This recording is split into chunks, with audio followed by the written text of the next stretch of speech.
Okay, looking at 6.3, we're going to graph a couple more quadratic functions. So I've got my translation form and my root form. So starting out, we've got the translation form, which is going to give you a vertex.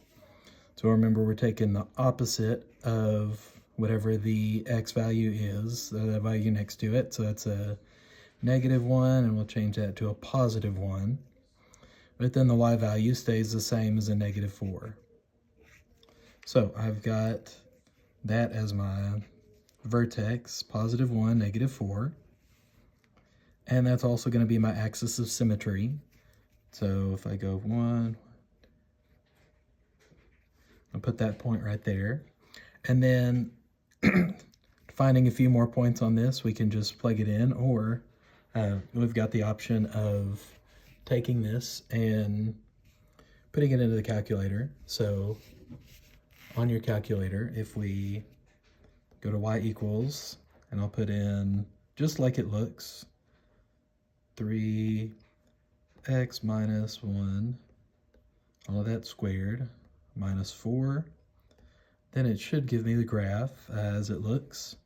But what I'm looking for is the table right here.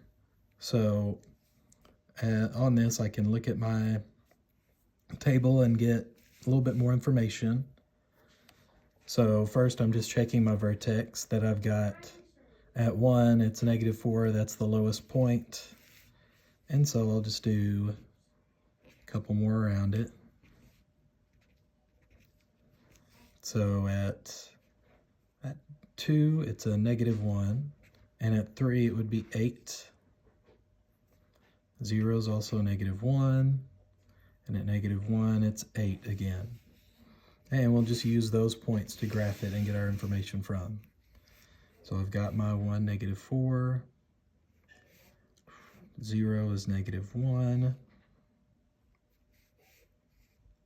It's reflected over there. And then at 3, it is 8.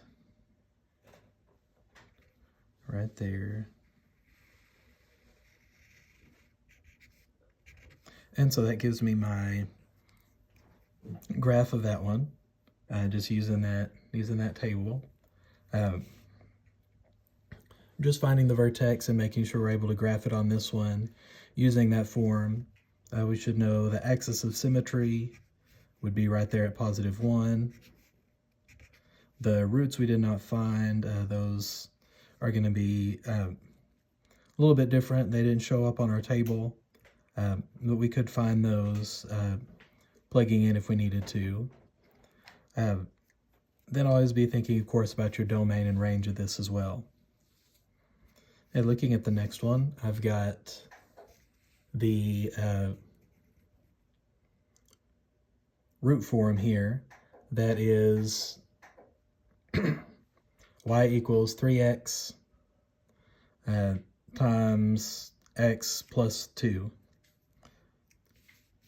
So for that, in this one, I know my roots because I can take each part and set it equal to 0. And from there, I can figure out those roots. So first one, x would equal 0.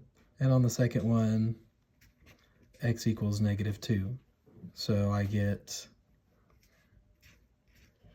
just 0, 0, and -2, 0, which is going to be my 2 roots. So when I place those on the graph,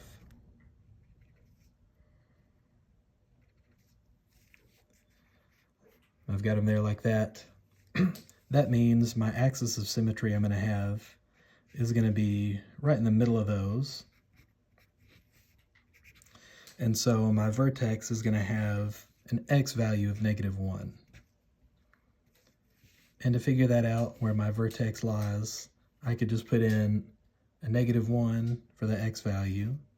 So 3 times -1 times -1 plus 2 gives me -3 times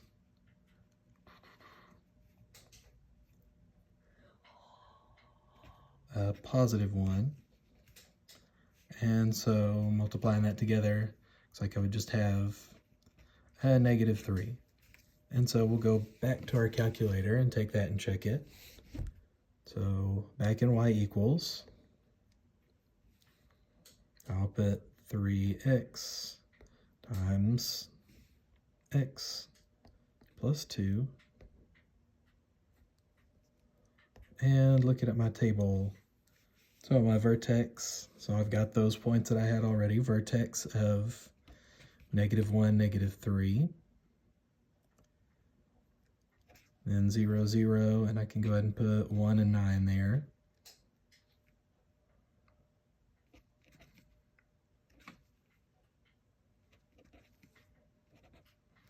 And fill in the rest of my table and use that to graph from.